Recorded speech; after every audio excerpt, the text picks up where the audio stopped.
So we are done with our last chapter, which is landforms and their evolution. So हमने इसमें पैरोजेनिक, orogenic and karst topography, ocean topography, glacier topography and ये सब पढ़ा था. Endogenic and exogenic forces से जो टोपोग्राफीज create होती हैं हमने वो पढ़ा था, right. Today we'll start with the unit 4th and with the chapter atmosphere. So first of all we're gonna discuss the composition and structure of atmosphere. So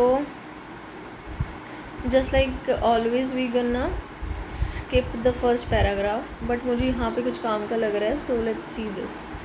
The air is an integral part of the Earth's mass, and 99% of the total mass of the atmosphere is confined to the height of 32 km from the Earth's surface, and the air is colorless, odorless, and can be felt only when it blows. And basically air के बारे में बताया कि air जो है 35 kilometre ऊपर तक होती है, ठीक है. और जो 99% जो अर्थ का मास होता है उसमें एयर भी इंक्लूडेड होती है. So what we gonna do, पहले हम एक बार वो देखेंगे टॉपिक्स के नाम क्या क्या है. कंपोजिशन ऑफ एटमॉस्फेयर है अपना, गैसेस है. गैसेस में बेसिकली क्या होगा,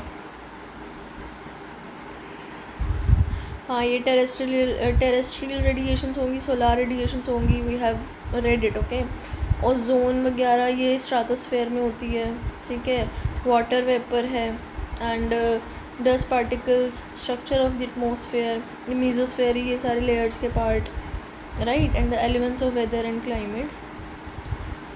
cool. It is quite very small chapter,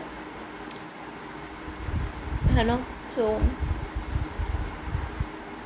now so let's read it. Let's first read it from the my notes. So हमने एक्सोजेनिक फोर्सेस तक किया था. अब एक बार क्लाइमेट, अल्बीडो और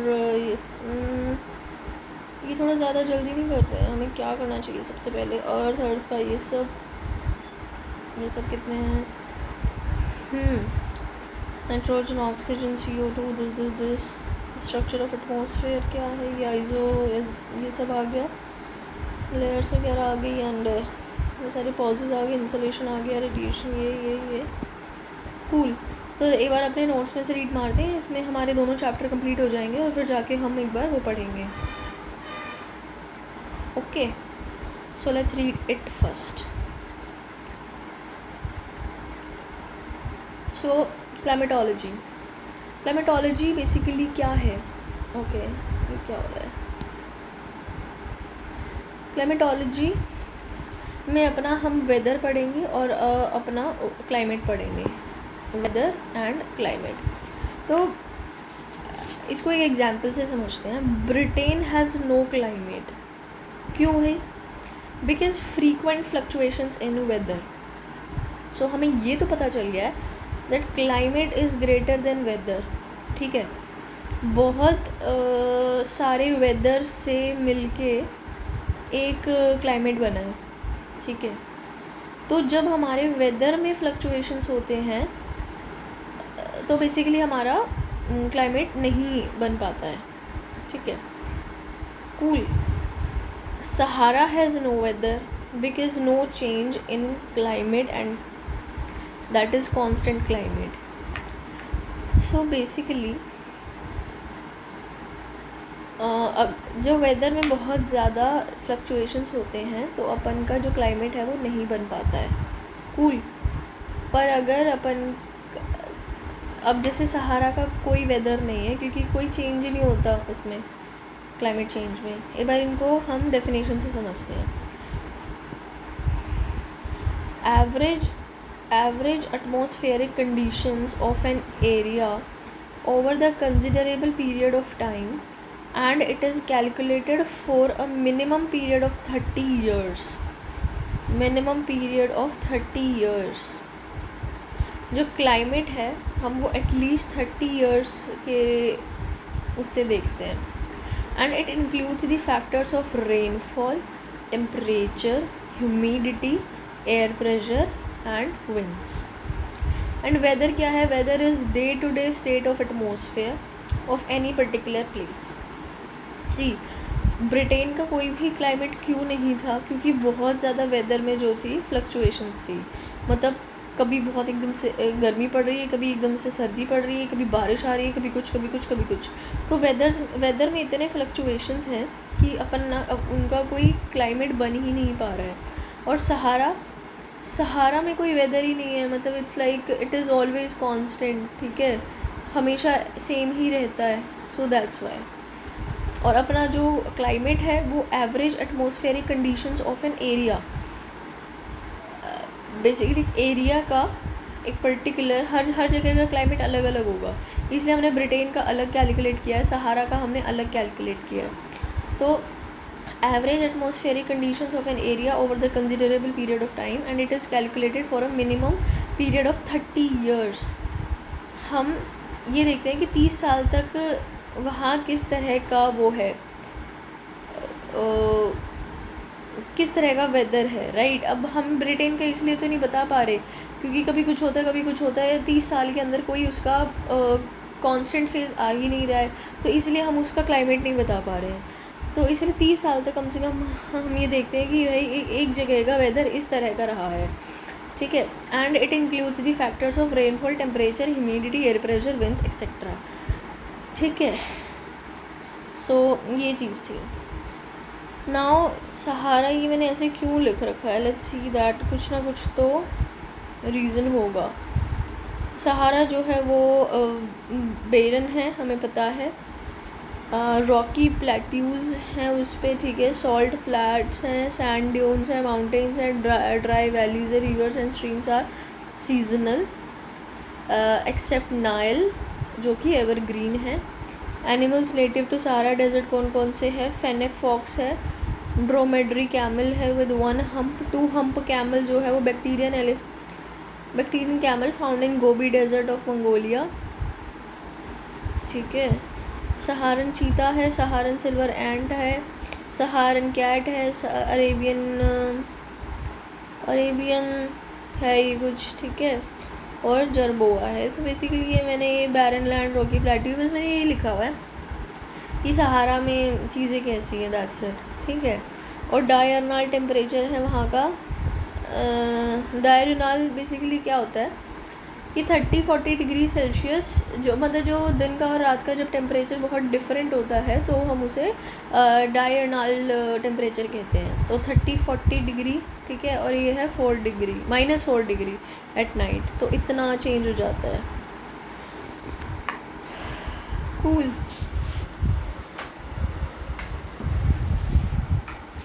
अब हम पढ़ेंगे एटमॉस्फेयर। हमारी अर्थ है, अर्थ के आसपास जो है एक ह्यूज लेयर ऑफ एटमॉस्फेयर है। Because of gravity it surrounds the earth, otherwise it would be so easy for solar winds to wash it away, ठीक है। ग्रेविटी की वजह से ना, अर्थ की जो ग्रेविटी है वो सही है, इसीलिए जो ये हमारे ये जो गैशियस गैशियस लेयर है वो इसीलिए टिकी हुई है, नहीं तो भाई कब की सोलार विंड्स उड़ा चुकी होती, जैसे मरकरी का उड़ा चुकी है, जैसे वीनस का उड़ा चुकी है, ठीक है। Will study this. So easy for solar winds to wash it away, ठीक है। आगे हम क्या पढ़ेंगे?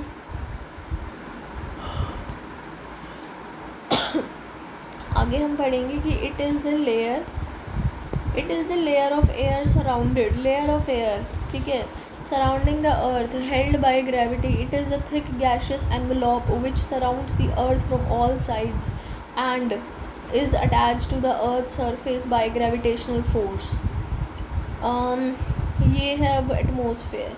तो बेसिकली ये जो डेफिनेशन है हमने एटमॉस्फेयर की पढ़ी थी, बेसिकली क्या है, ये लेयर ऑफ एयर है, अर्थ के चारों तरफ है, ग्रेविटी की वजह से टिकी हुई है, थिक गैशियस एनवेलॉप जैसा है, which surrounds earth from all sides. ऐसा नहीं है कि ये अर्थ है और सिर्फ यहाँ पे कवर कर रखा है, पूरा एनवेलॉप की तरह कवर कर रखा है। And is attach to the earth surface by gravitational force. Gravity की वजह से टिकी हुई है, ठीक है। अब अपना gaseous layers made up of किसकी बनी है, वो पर्टिकुलर गैसेस भी तो होंगी। तो ये बने हुए हैं nitrogen, oxygen, argon, carbon dioxide,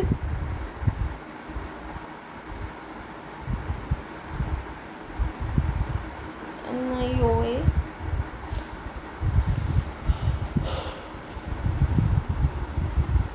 neon, helium, krypton, xenon, hydrogen, ozone.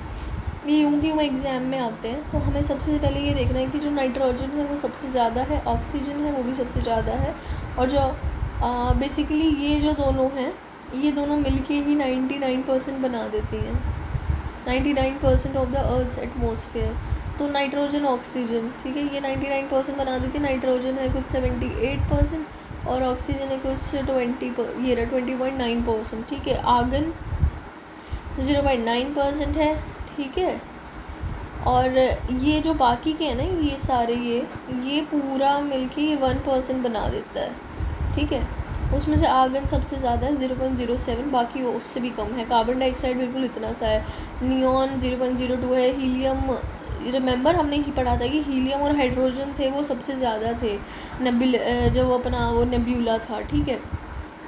But फिर अर्थ हमारी जो है वो घूमती रही और फिर वो पहले क्लाउड से डिस्क में बदल गया, डिस्क से फिर उसके रेमिनेंस जो हैं वो इकट्ठे हो गए और वो इकट्ठे से वो कुछ बन गया। तो हमने ये सब पढ़ा था, राइट। तो सबसे पहले जो हमारा प्रीमॉर्डियल एटमॉस्फेयर था, प्रीमॉर्डियल स्टेट था अर्थ का, उसमें मोस्टली हीलियम और हाइड्रोजन ही थे। बट सी अभी हीलियम और हाइड्रोजन कितने कम रह गए। और ऑक्सीजन, इफ़ यू रिमेंबर, कहाँ से आया था ऑक्सीजन? सबसे पहले ऑक्सीजन ओशन में फ्लड हुआ था, ठीक है। फोटोसिंथेसिस का वो शुरू हुआ था, ग्रीन एल्गाई जो था वो एग्जिस्टेंस में आया था, उससे जो था फोटोसिंथेसिस एंड ऑल हुआ और उससे ओशन जो था वो पूरी तरह से ऑक्सीजन से फ्लडेड हो चुका था ओशन, ठीक है। फिर एयर में आया था, तो something happened like that, okay. और कार्बन डाइऑक्साइड जब बारिश जब होने लगी, मतलब एवेपोरेशन हुआ, ठीक है। और फिर जो था रेन के थ्रू CO2 आया था, ठीक है। और ओशन उससे भरे थे, फिर फोटोसिंथेसिस आया था, सिंथेसिस आया था। और बेसिकली जब ग्रीन एल्गाई एग्जिस्टेंस में आया था तब ये चीज़ हुई थी। And then ocean got flooded with oxygen हुआ था, ऑक्सीजन, और फिर ऑक्सीजन आया था, ऑक्सीजन इन दी एयर, ऐसा हुआ था ना। तो बस ऐसे रिवाइज़ कर लेते हैं हम पुरानी चीज़ें, क्योंकि मेन तो यही मुद्दा है कि चीज़ें याद कैसे रह रही हैं, है ना। सो इतना ही था, ठीक है। सो नाइट्रोजन, ऑक्सीजन सबसे ज़्यादा, फिर argon, carbon dioxide, neon, helium, krypton, xenon और अपन का ये हाइड्रोजन। तो टू बी ऑनेस्ट ये सारे ही याद करने पड़ेंगे। जैसे हमने वो क्या किया था, ओशियाल फेका mg, कुछ ऐसा पढ़ा था ना हमने। ये क्या पढ़ा था हमने? अर्थ का जो क्रस्ट है वो पढ़ा था। तो इसमें क्या किया था? ऑक्सीजन, सिलिकॉन, एल्युमिनियम, आयरन, ये और मैग्नीशियम। पर इसके अलावा भी और थे, पोटेशियम था, सल्फ़र था, ये दुनिया भर की चीज़ें थी। पर हमने मेनली ये याद की थी हमने, रिमेंबर। पर नहीं, इसमें हमें पूरा ही याद करना पड़ेगा, because this is quite important, okay. We can't ignore it like any other thing, okay. So cool. Now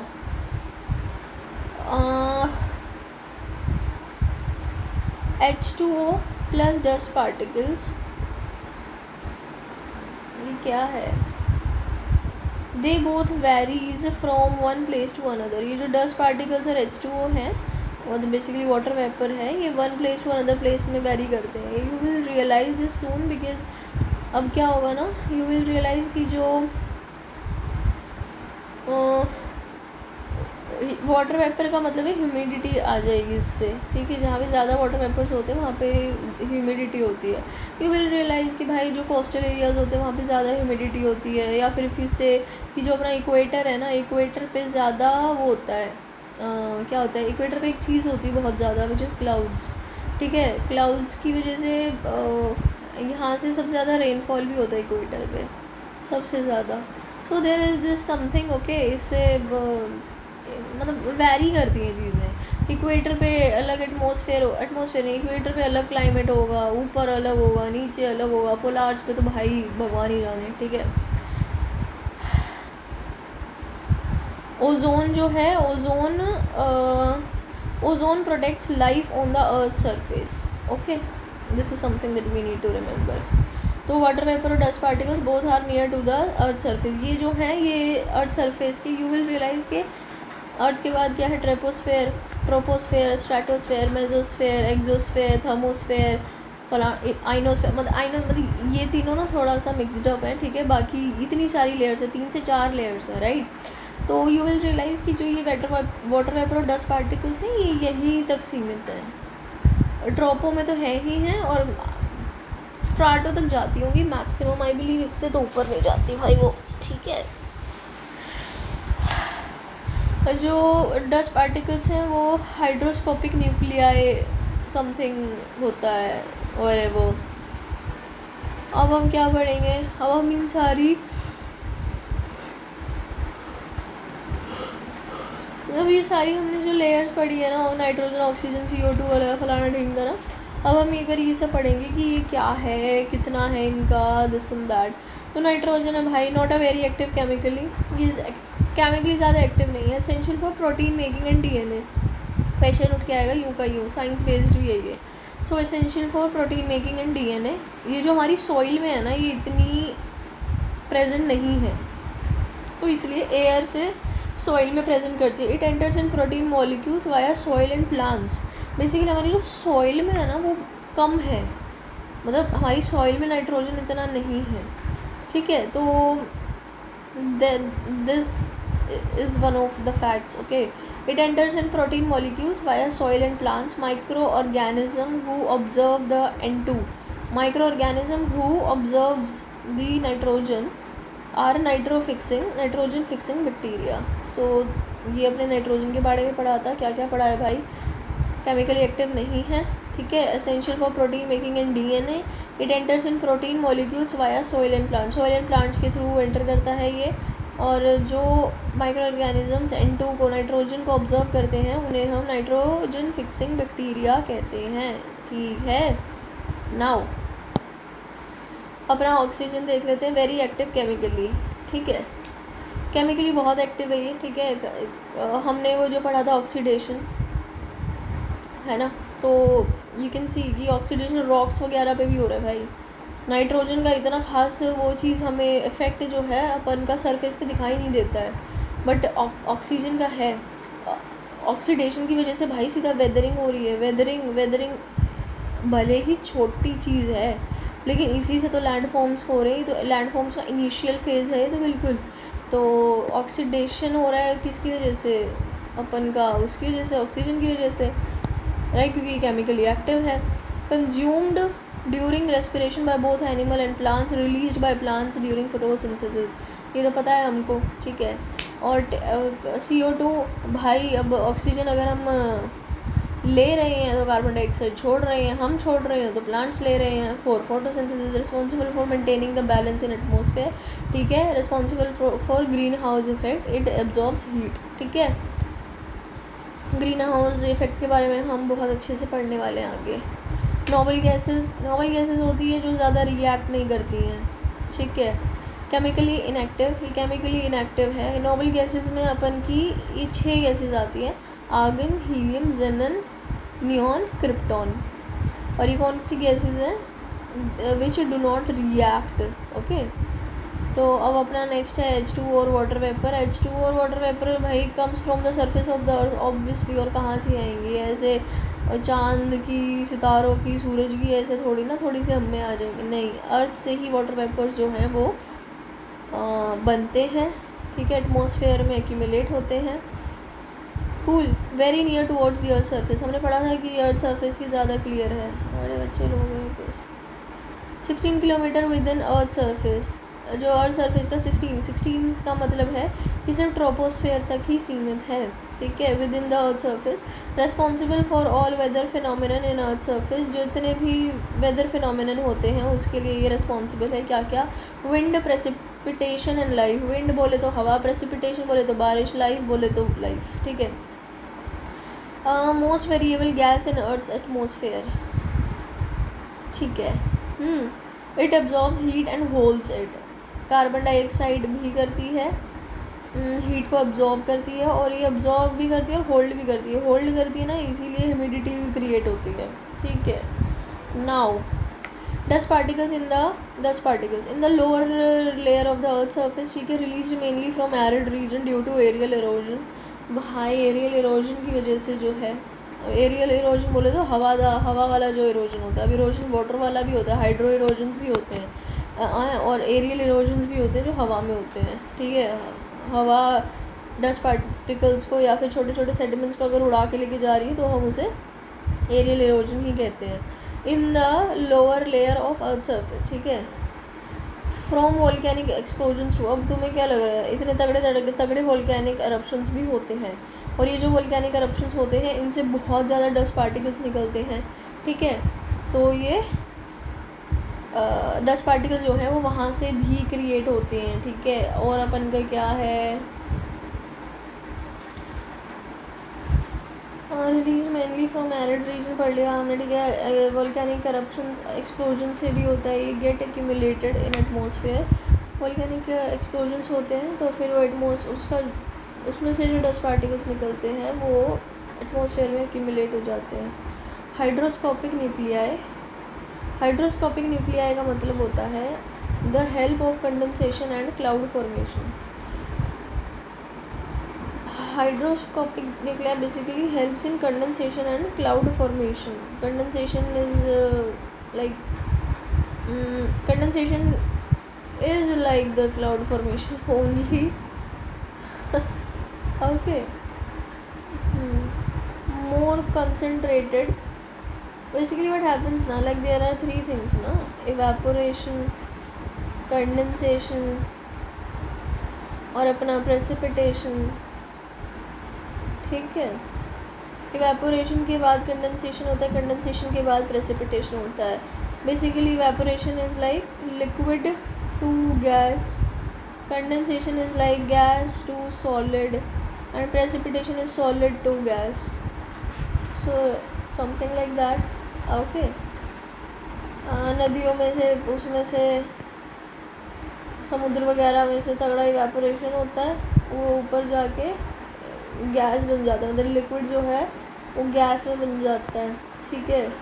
और फिर वो जो गैस है वो ऊपर जाके क्लाउड्स में क्रिस्टल्स की फॉर्म में फॉर्म हो जाती हैं, ठीक है। एंड देन प्रेसिपिटेशन बेसिकली जो बहने लग जाती हैं।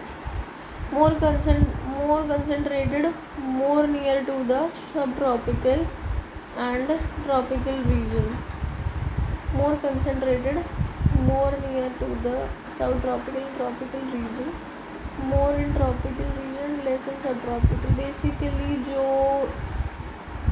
डस्ट पार्टिकल्स हैं वो सब ट्रॉपिकल एंड ट्रॉपिकल रीजन में ज़्यादा होते हैं, between tropic of cancer, basically tropical region होते हैं ट्रॉपिक ऑफ कैंसर से लेकर एंड ट्रॉपिक ऑफ कैप्रिकॉर्न, ठीक है। और सब ट्रॉपिकल होते हैं like beyond these tropics, okay. So what is happening ना, इधर देख लेते हैं। So this is the tropical, ये अपना इक्वेटर है, ये अपना ट्रॉपिक ऑफ कैंसर है, ये अपना ट्रॉपिक ऑफ कैप्रिकॉर्न है, ठीक है। और ट्रॉपिक ऑफ कैप्रिकॉर्न से लेकर कैंसर से लेकर कैप्रिकॉर्न तक अपना ट्रॉपिकल है। फिर अपना कैंसर से ऊपर ले जाके बेसिकली यार इक्वेटर होता है, ये ट्रॉपिक ऑफ कैंसर है, ये ट्रॉपिक ऑफ कैप्रिकॉर्न है, ये अपना आर्कटिक सर्कल है, ये अपना अंटार्कटिक सर्कल है। तो बेसिकली ये अपना ट्रॉपिकल रीजन हो गया। ट्रॉपिकल से थोड़ा सा इतना सा ऊपर हो जाएगा वो सब ट्रॉपिकल हो जाएगा, फिर वो हो जाएगा टेम्परेट हो जाएगा, फिर हो जाएगा आर्कटिक हो जाएगा, पोलार हो जाएगा। बेसिकली बस यार नाम रख रखे हैं। तो more concentrated more near to the sub tropical and tropical region. So ये जो डस्ट पार्टिकल्स हो गए, वाटर वेपर हो गए, मोस्टली कहाँ होते हैं, ये ट्रॉपिकल और सब ट्रॉपिकल में होते हैं, मतलब यहाँ होते हैं, यहाँ होते हैं, यहाँ होते हैं, ठीक है। More in tropical and less in sub tropical, जो इसमें भी ट्रॉपिकल में ज़्यादा होते हैं, सब ट्रॉपिकल में कम होते हैं, ठीक है।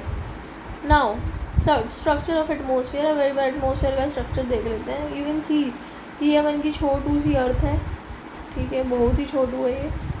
उसके बाद ये लेयर्स हैं, ट्रोपोस्फेयर, स्ट्राटोस्फेयर, मीजोस्फेयर, ये अपनी थर्मोस्फेयर और ये अपनी एक्सोस्फेयर। कूल।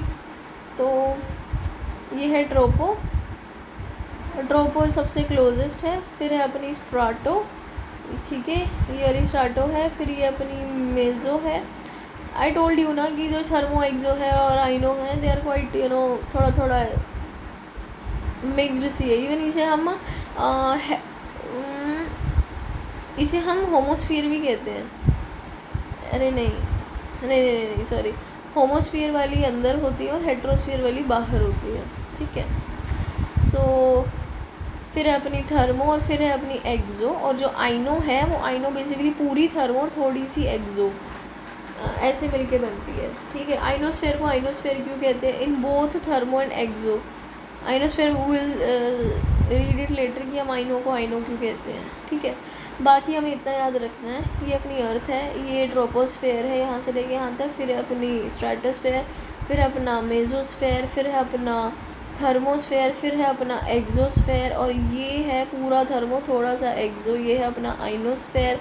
और इसे कहते हैं ट्रोपोपोज, इसे कहते हैं वहाँ पे चल जाया, इसे कहते हैं ट्रोपोपोज, इसे कहते हैं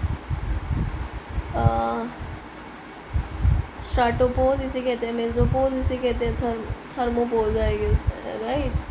सो समथिंग लाइक दिस हैपनिंग। और यहाँ से लेके जो यहाँ तक ये जो तीन होती है ना, ट्रोपो, स्ट्राटो, ये क्या था, मेजो, राइट, ये होती है अपनी होमोजीनियस, होमोस्फीयर। बेसिकली इसमें क्या होता है ना यार, होमो का मतलब होता है हेट्रो का होता है अलग अलग, ठीक है,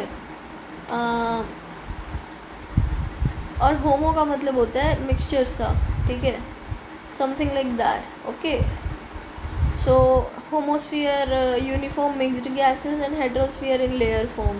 तो यहाँ पर जो है गैसेस भी लेयर्ड फॉर्म में है, बिल्कुल, यहाँ से लेके यही मिलेगी, यहाँ से लेके यही होगी, यहाँ से लेके यही होगी, यहाँ पे सारी ऐसे मिक्स सी हैं बस, ठीक है, ऐसे कि कोई लेयर वेयर नहीं है, मिक्सड है सब, ठीक है। इसमें जो है वो हमने लेयर्स इसलिए बना रखे हैं क्योंकि इन हर लेयर का ना, क्योंकि वी विल रियलाइज सी ये लेयर्स क्यों हैं, नहीं तो ऐसे अर्थ होती, ये पूरा एटमोसफेयर में इतनी सी बात थी, बात ख़त्म।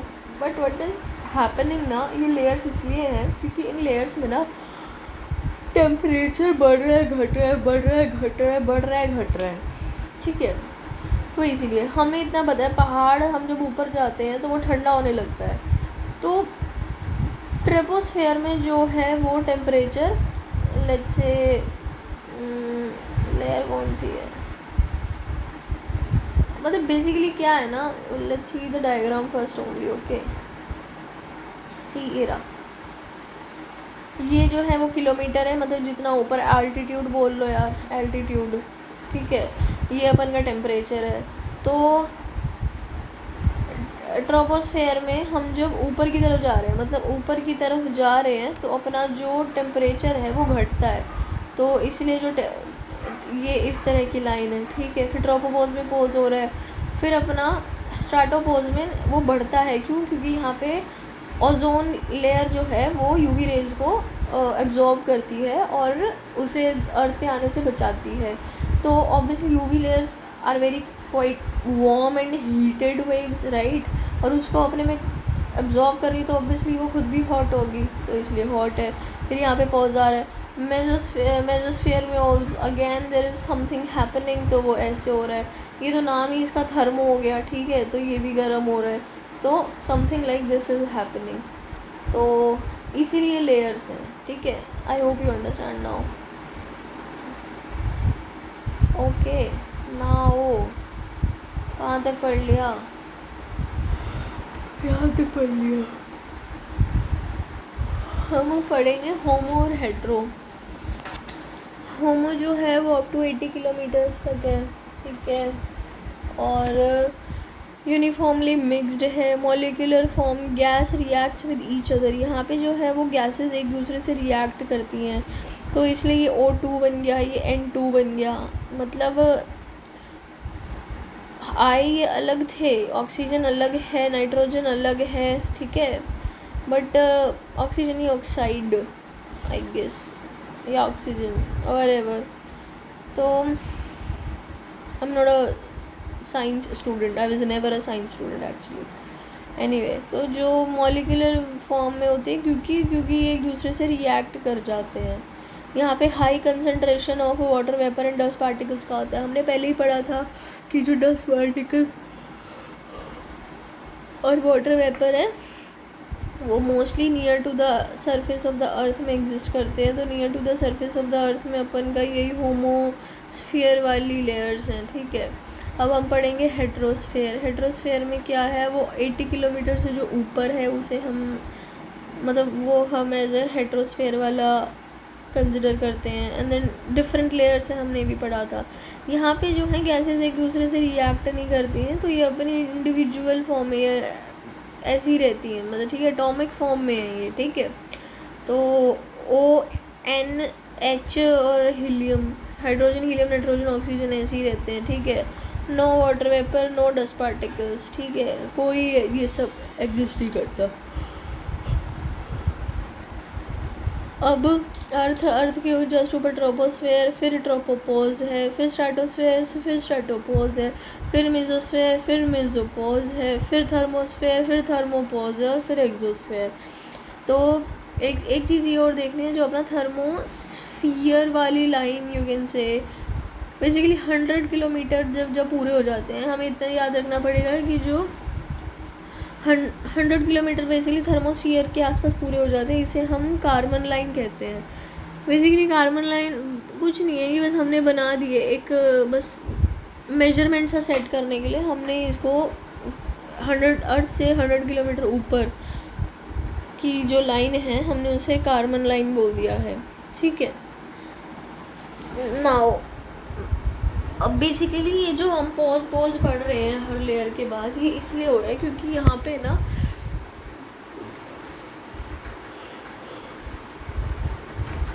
मिक्सिंग ऑफ गैसेस स्टॉप से, यहाँ पे गैसेस का जो मिक्स होना है वो स्टॉप होता है, ठीक है। अब क्या है, अपनी जो ट्रोपोस्फेयर है वो 16 किलोमीटर तक है, फिर स्ट्रेटोस्फेयर है वो 50 तक है, मेसोस्फेयर है वो 80 तक है, ठीक है, और जो थर्मोस्फेयर है वो 100 तक है, ठीक है, समथिंग लाइक दैट। सो हम इस तरह से याद कर सकते हैं 50, 60, 50, 80, 700।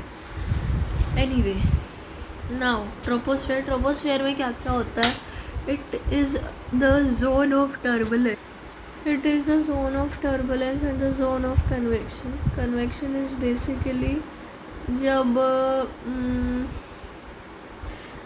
दो चीज़ें कांटेक्ट में आती है और जब ट्रांसफ़र ऑफ हीट होता है उसे हम कहते हैं, क्या कहते हैं, कन्वेक्शन। तो it is the zone of turbulence and the zone of convection. Turbulence is basically gases का, टर्बुलेंस इज़ बेसिकली यार जो हमें फ़्लाइट में फील होता है, गेटिंग बेसिकली व्हाट हैपन्स ना,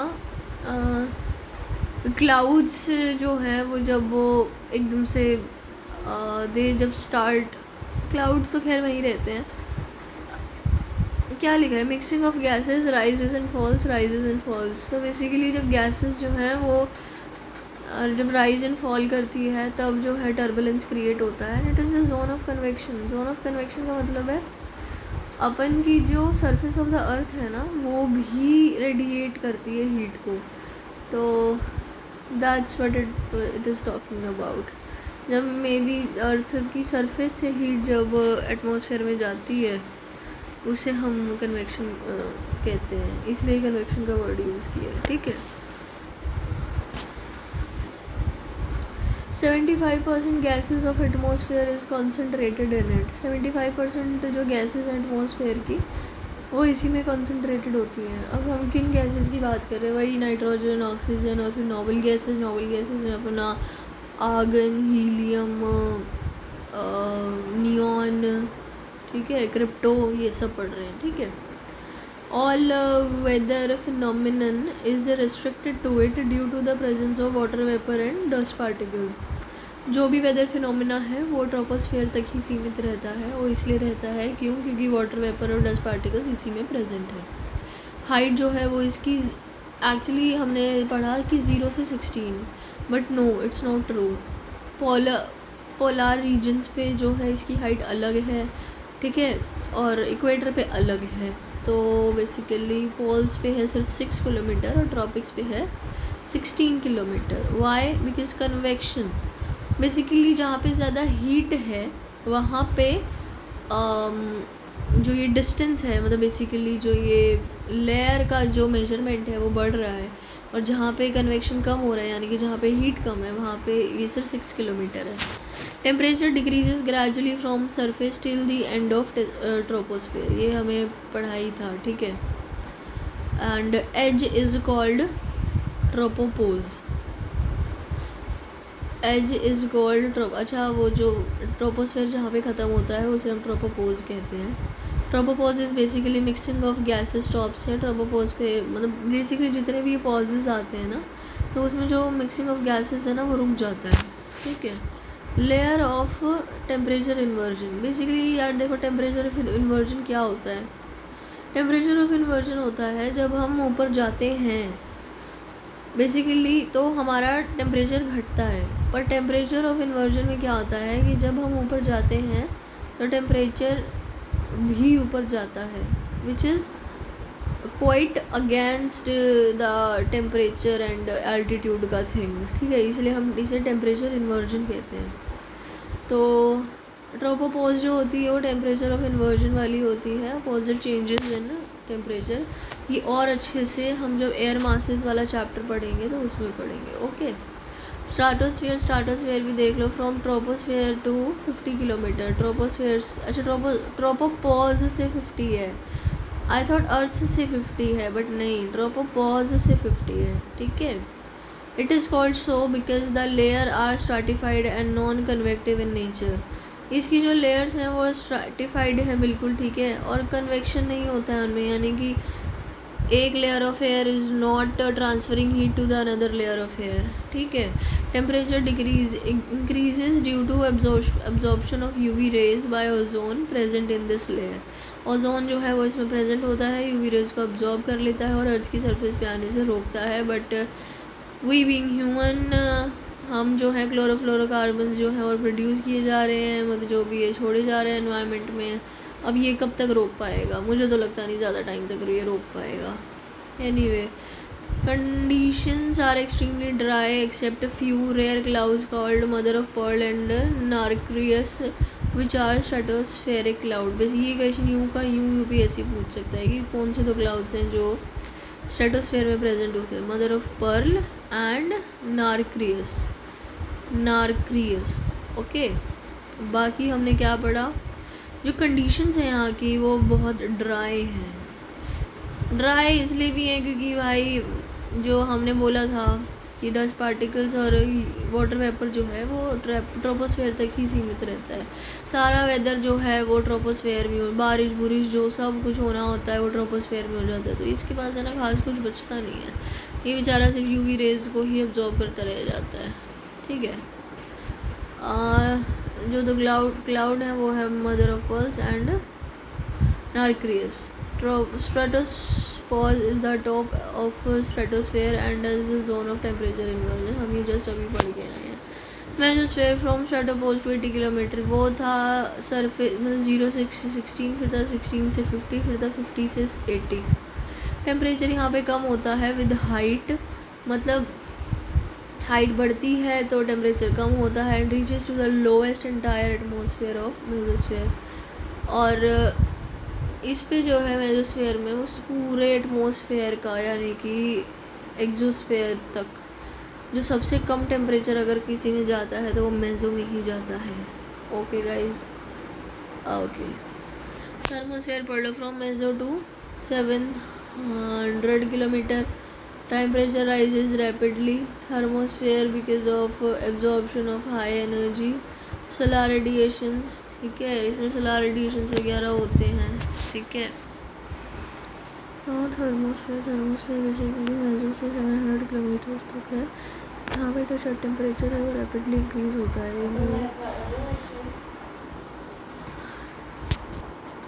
यहाँ पे जो है टेम्परेचर रैपिडली इंक्रीज होता है, इसीलिए इसका नाम थर्मोस्फियर है, ठीक है।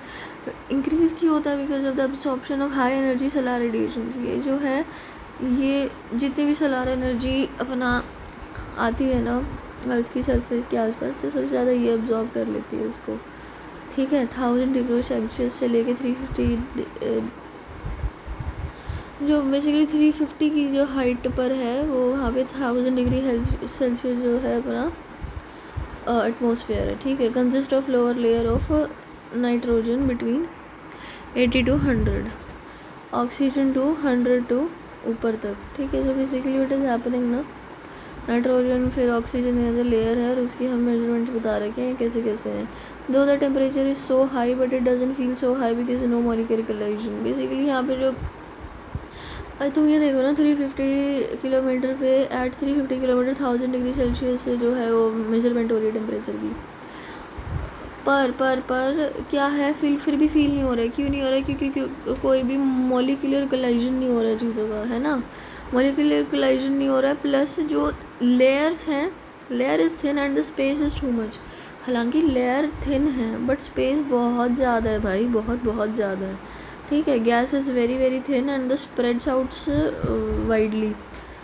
जो ये एटॉमिक पार्टिकल्स पड़े हैं ना, ये जो है, क्योंकि कोई भी मॉलिक्यूलर एक्शन तो हो नहीं रहा है, ये जो है पार्टिकल्स जो हैं वो एयर के या जो भी है वो बहुत दूर जाके फैले हुए हैं। अब अपना एग्जोस्फेयर देख लेते हैं। ये अपनी कार्बन लाइन है। द 700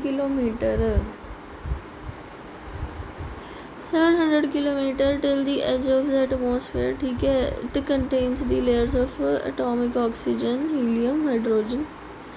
इट कंटेन, यहाँ पे अपना क्या था, नाइट्रोजन और ऑक्सीजन। यहाँ पे है अपना अभी पड़ा है हीलियम, हाइड्रोजन, ऑक्सीजन, ठीक है। इट कंटेन्स मैग्नेटोस्फीयर, ठीक है। composed electrons and protons derived from solar winds and other charged particles which are arranged in two bands, जो one at 3000 and other at 16000, ठीक है। ये दो बैंड्स में बना हुआ है। बेसिकली क्या है, इट कंटेन्स मैग्नेटोस्फेयर। मैग्नेटोस्फेयर में क्या है, compose electrons proton derived from solar wind. जो भी सोलार विंड से इलेक्ट्रॉन्स और प्रोटॉन्स आते हैं और या फिर जो अदर चार्ज पार्टिकल्स आते हैं वो टू बैंड्स में अरेंज हो जाते हैं। पहला जो है वो 3000 उस पर है, क्या कहते हैं उस पर, किलोमीटर एट 3000, ठीक है। अदर जो है वो 16000 पे है, known as Van Allen radiation belts, ठीक है। Auroras are produced in this region near to poles. Auroras basically electromagnetic field की वजह से, जो बेसिकली जो सोलार विंड्स आते हैं ना अर्थ में, जो वो घुसने की कोशिश करते हैं, तो उसको मैग्नेटिक फील्ड जो है वो फेंकने, मतलब उसे वापस फेंकने की कोशिश करता है। तो जो वापस फेंकते हैं ना, तो ऐसे लाइट्स जो है ना वो क्रिएट होते हैं, तो उन्हें हम अयूरोराज कहते हैं, और ये नॉर्थ पोल और साउथ पोल में क्रिएट होते हैं। सो नाउ अब हम क्या पढ़ रहे हैं, अब हम ये पढ़ रहे हैं कि जो अयूरोराज होते हैं वो इसमें होते हैं। और हमने एक चीज़ और देखी थी, जो सबसे ज़्यादा एब्जॉर्प्शन ऑफ वो होता है ना हाई एनर्जी सोलार रेडिएशंस का, वो थर्मोस्फेयर में ही होता है, ठीक है। नाउ द कार्बन लाइन हमने पढ़ा था 100 किलोमीटर तक जो होगी उसे हम कार्बन लाइन कहते हैं, फ्रॉम द सी लेवल, ठीक है। सी बेसिकली सी की जो मीन बाउंड्री होती है उसे हम सी लेवल कहते हैं। Where outer space begins, not a legal boundary, ठीक है। कोई मतलब ऐसा नहीं है कि हाँ इंसानों की बनाई हुई है, ठीक है। Air above this line is too thin to support any kind of aircraft.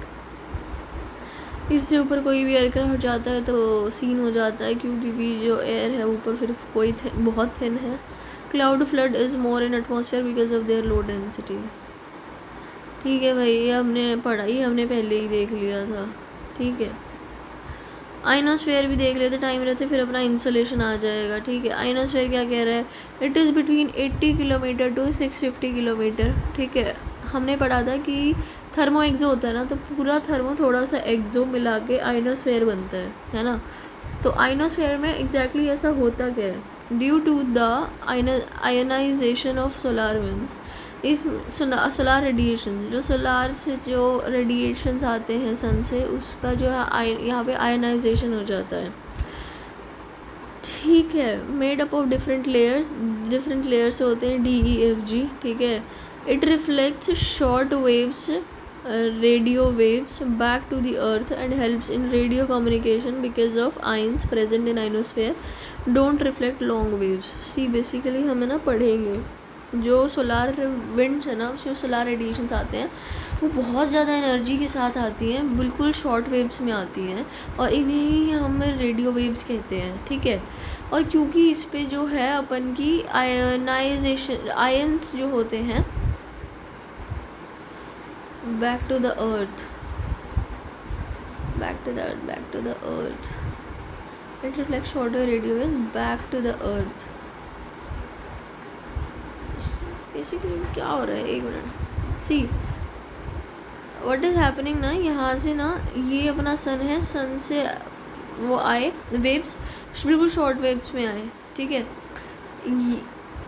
And फिर यहाँ से लेके यहाँ तक ये लॉन्ग वेव्स में जाते हैं, जिसे हम टेरेस्ट्रियल रेडिएशंस कहते हैं, like that it happen something like that. यहाँ पे क्या कह रहा है कि it reflect short wave radio waves back to the earth.